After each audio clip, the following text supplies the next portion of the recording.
Am I the a-hole for telling my parents I'm not a band-aid for their grief and they can't slot me into the wanted place just because their favorite child is dead at my sister's funeral? My 16-year-old sister died a month ago. We weren't close because of our parents and how they favored her and turned her into someone unlikable. My maternal grandparents, who took me in a year ago because my parents were straight up ignoring my existence at that point, told me I, 18 male, had to go to the funeral. 1. Because she's my sister, and 2. Because I needed to support my parents in their grief. I went reluctantly and mostly out of respect for my grandparents because they did take me in and got me away from my parents' house. When we got there, my parents were acting so different toward me. They had stopped paying any attention to me when I was 7 or 8 years old, and a year ago they told me they were disgusted by me and ashamed to call me their son because I wouldn't give my sister the love and attention she deserved. So, the attention from them was not pleasant and had been completely unexpected. There was a mini fight before the service because I refused to sit with them. My grandparents attempted to push me into it, but I ignored them. Once the service was over, my parents were trying to cling to me and hug me, and I haven't been hugged by them in 10 or more years. It frustrated me, and I told them to stop and try to shake them off. My grandparents were telling me to calm down, and my parents said they needed me and that we all needed to grieve my sister together.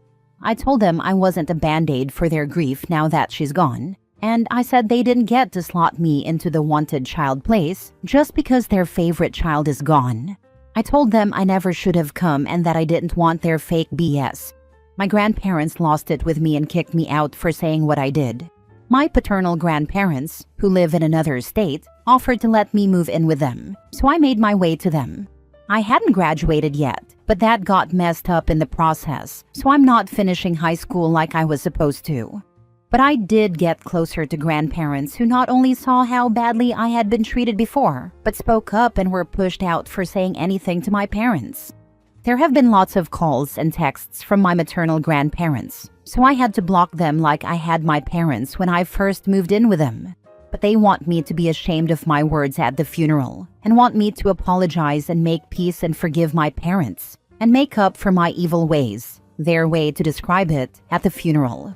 My paternal grandparents said my maternal ones always coddled and babied my mom, and it was no surprise they do it even now. But am I the a-hole for what I said? Now for the top comments. The one thing that makes you the a-hole, in my opinion, is that you blame the lack of closeness with your sister on your parents' favoritism. That wasn't her fault, and maybe as a very young child, it is understandable that you would blame and resent her. But as you got older, you should have been able to separate your feelings about her and your feelings about your parents. The favoritism made her someone unlikable, not that I didn't like her because she was the favorite. She was spoiled and not easy to be around. And I wasn't going to excuse that when I had to deal with her attitude at the time. Not the a-hole. Shame on him. And your maternal grandparents are horrible. They should have respected your no. Contact your high school and explain what happened and ask if there is a way for you to finish. Maybe online or at a local school. I bet they'd be willing to work with you. They weren't willing to work with us when we did try to figure something out. But my grandparents want to try to make something work before I give up and get my GED. Although I'm not really motivated to get that. I'd prefer to go do something instead of that, but I'll need a GED if not my diploma to get anywhere. Have your old school and your new school talk.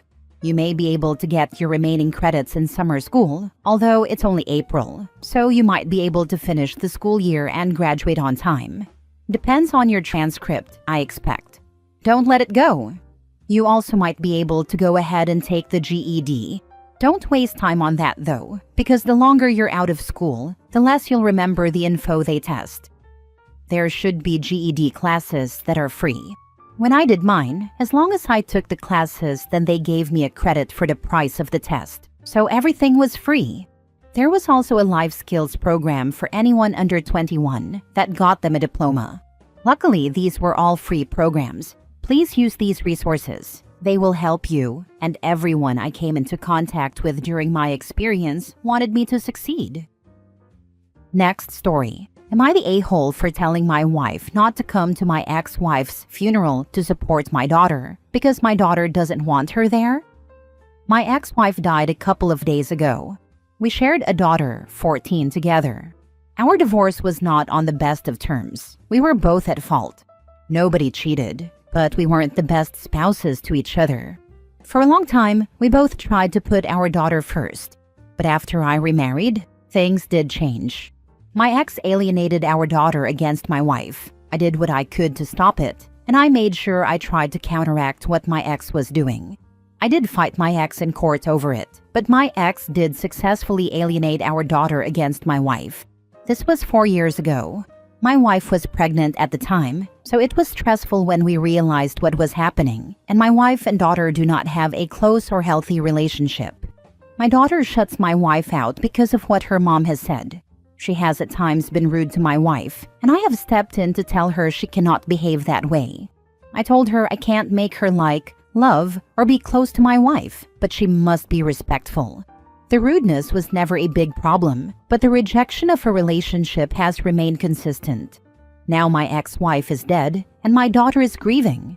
My daughter has stated clearly that she does not want my wife or my son, 3.5, there. My wife wants to go to the funeral. She said my daughter will always remember her not being there for her and keeping her brother away from supporting her if we listen. She said that at the very least, she must be there. That maybe our son is too young, but as her stepmom, if she doesn't show up and show she loves her, things will never get better. My daughter screamed at the top of her lungs yesterday because she heard my wife say she wants to come and support her.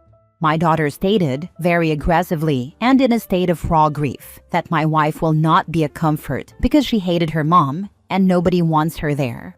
I told my wife not to come. I said I will be there. And I know my daughter has mixed feelings about me being there, but she ultimately wants me there. My wife expressed that she was worried it was a big risk and that my daughter would remember it as her not being supportive later. I said potentially it could, but it could also show my daughter that she's willing to respect her boundaries, that she's not trying to take her mom's place. I told my wife it will be more difficult now because my daughter's mom is dead, and it can be hard to see the flaws in people's actions when we lose them too soon. I feel deep down that if she shows up, my daughter will turn against her even more. My daughter sought the advice of the family therapist we have visited over the years, and the therapist agreed with me. But my wife was upset. She told me she wanted my support and that she felt like I was encouraging her not to be a good stepmom. Am I the a-hole? Not the a-hole. Your daughter made her choice clear. You and your wife need to respect that. If the therapist supports that, then there's nothing further to discuss. I say this as a stepmom whose stepson's biomom passed away. Not the a-hole. Your decision to respect her wishes shows consideration for her emotional state. Exactly. This moment isn't about being a good stepmom. It's about honoring a grieving child's boundaries. Respect now can pave the way for healing later. Anything else risks permanent damage. Why does your current wife want to be there in the first place? It's a room full of the ex's friends and family grieving. I wouldn't want her there either. What the ex said is irrelevant. Daughter doesn't want current wife to go. Respect that or damage your relationship with her. She wants to go so she can show visible support to my daughter, so my daughter knows she is always there. But I feel like it won't be viewed that way by my daughter even if that's my wife's intention. I guarantee your daughter isn't going to see it your wife's way. It's going to damage the relationship if you force this upon your daughter. Which is why I told my wife not to come. I know my daughter won't see it the same way my wife does. Next story. Am I the a-hole for calling my husband a disgrace after he said my miscarriage ruined his birthday? I miscarried yesterday afternoon around 12 p.m. I've never had a miscarriage before, and this baby was so wished for. So it's all so fresh and I'm sobbing right now. So I apologize in advance if it doesn't make a whole lot of sense. My husband turned 27 yesterday. I, 26 female, was pregnant with mine and my husband's second child. Yesterday, I was 8 weeks pregnant. The day before yesterday, we saw a beautiful heartbeat flickering on the screen, and today I'm devastated. I was playing with our 2-year-old when I felt a pressure in my lower abdomen. Not long after, I noticed bleeding, and I let my husband know immediately that I had discomfort and bleeding. Before long, I had passed what I believe was the fetus, and I messaged him, "I think I lost the baby." I wanted to keep him updated, and I guess I was seeking some kind of emotional support. I asked if he could come home, and he said, "Of course, if it's urgent." I said I think it is because the pain and bleeding were getting worse. I was starting to feel lightheaded, and our 2-year-old was unattended in his playroom at the time. We have no friends or family nearby that I could call who would get to us quicker than he could. I had to clean myself up, crawl downstairs to take paracetamol, make my son his lunch, and then put him down for a nap. At this point, my husband still wasn't home. He was working approximately 30 minutes away and took closer to 60 minutes to get back. Hours later, when I asked, it was because he'd stopped at Tesco to pick up some beers. I ended up very unwell, losing lots of blood, lightheaded vomiting, etc., and he had to take me to A&E. By the time I was discharged, it was almost 8 p.m. Last week, I had said I'd make him his favorite dinner for his birthday, which he reminded me of when we were almost home. I said I wasn't feeling up to it, and that whatever takeaway he wanted was on me. He said for Pete's sake under his breath, and then muttered something along the lines of, "This BS has ruined my birthday." He didn't stop to get any takeaway. He just drove straight home. He put our son to bed, and I went to bed, and I'm not sure what he did after. I didn't see him this morning as he had already left for work. He hasn't messaged me all day, and he got home a few hours ago. It's now 8:40 p.m., and he's been giving me the silent treatment. I tried to speak to him about an hour or so ago, and he ignored me, so I called him a disgrace. He slammed the bedroom door and locked me out of the bedroom. His mom has since messaged me and said I need to be patient as he's also had a loss. She didn't ask how I was or anything. He's obviously speaking to his mom, but why isn't he opening up and speaking to me? She said I was harsh. I'm feeling utterly emotionally neglected right now. My body has been through emotional and physical hell. I understand that my miscarriage came at a freaking inconvenient time for him, as it was his birthday and all. I'm not sure if it's the hormones making me feel crazy, but is it nuts to contemplate divorce? Am I the a-hole for calling him a disgrace? Now for the top comments. If it were me, I would leave him over this. Some things you don't come back from, and getting mad at your wife for ruining your birthday because she miscarried and ended up in emergency is on that list. I'd be so repulsed by his selfishness and callousness that the thought of ever touching him again would make me vomit. Not the a-hole, and I can't imagine spending another minute under the same roof as this horrible, immature, cruel man. Yes, the miscarriage of a wanted pregnancy can be a huge loss for a man too, but that doesn't give him the right to be so selfish and treat you so cruelly. Your husband has showed a side of himself he can never hide again. Ask yourself if this is the kind of man you want in your life going forward. I'm so sorry for your loss. Last story.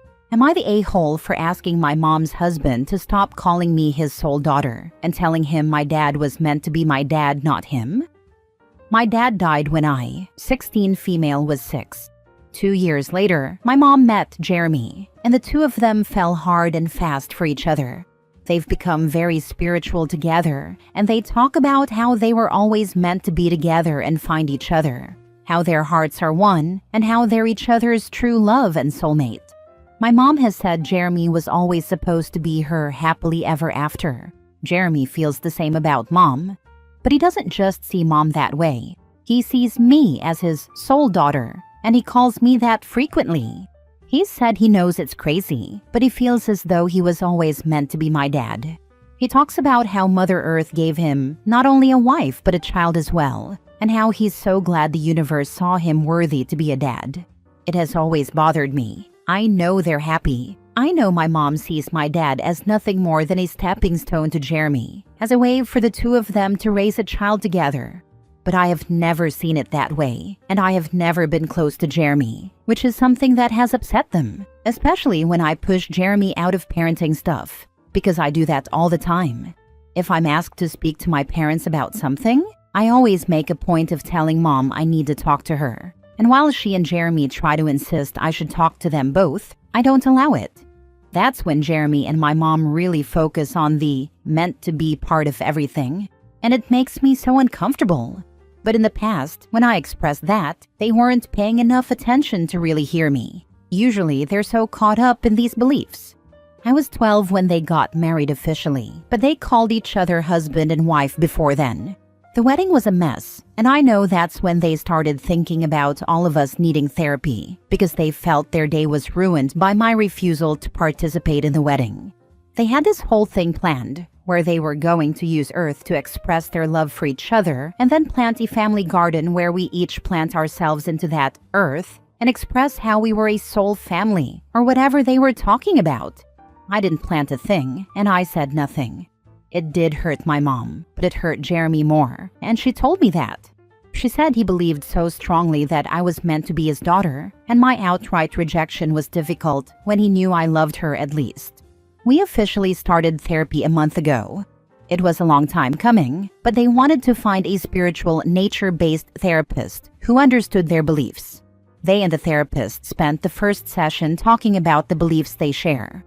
Then it moved on to the problems they have with me, not embracing Jeremy or the family we have.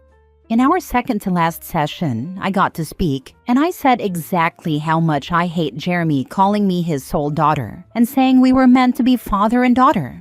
I said how much it sucks to realize mom only sees my dad as a stepping stone to her true love, without any consideration for me, the child she had with my dad. And I hammered home the point that I am dad's daughter. He was, and always will be my dad, not Jeremy. That they can wish it away all they like, but it won't work. And I won't forget Dad, or act like he was some discardable part of the story they want to tell. The therapist asked me what it would take for me to accept Jeremy, and I said I won't ever accept him like they want.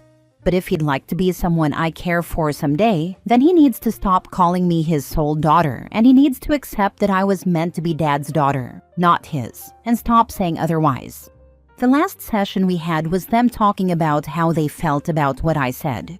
And basically, Mom said I was crapping on their beliefs, and Jeremy said he feels so hurt that I won't embrace the soul daughter stuff, and look at it as a good thing. He said he's never had someone twist loving actions to make them negative like I did. Then the therapist asked me if that's what I wanted. I said I wanted them to finally understand how I feel and to listen to what I have been saying for years. I said if that hurts their feelings, then I could live with it. All three told me I had chosen to speak in a very hateful way and that I didn't need to disrespect their beliefs like I did. Am I the a-hole? Not the a-hole. Isn't mutual agreement a fundamental concept in soulmates or soul daughters? Otherwise, there is little to differentiate it from an unhinged stalker. If Jeremy is so confident in his beliefs, then why can't he just keep them to himself? Otherwise, it reads like desperately overcompensating an insecurity. Apparently not. Or at least you can have one person not know and reject reality for different reasons. According to my mom, her husband, and the therapist anyway. Is this a licensed therapist? No, at least not from what I can tell. Sorry for you, not the a-hole. You got through the last 10 years. 2 more. Not even 2 years. Start planning now. When kids are in their 17th year with all their stuff together, important papers and sentimental items, bank account at a place parents don't bank, part-time job, decent grades, college or trade school plan, and they up sticks and live at a friend or relative's house, the parents can't do a damn thing. Sure, they can go to the police, who, if they check it out at all, will shrug and say bottom of the case pile. They can go to the courts, and by the time a date is scheduled months later, listen to a judge laugh or scold them for wasting official time on an 18-year-old or very near to.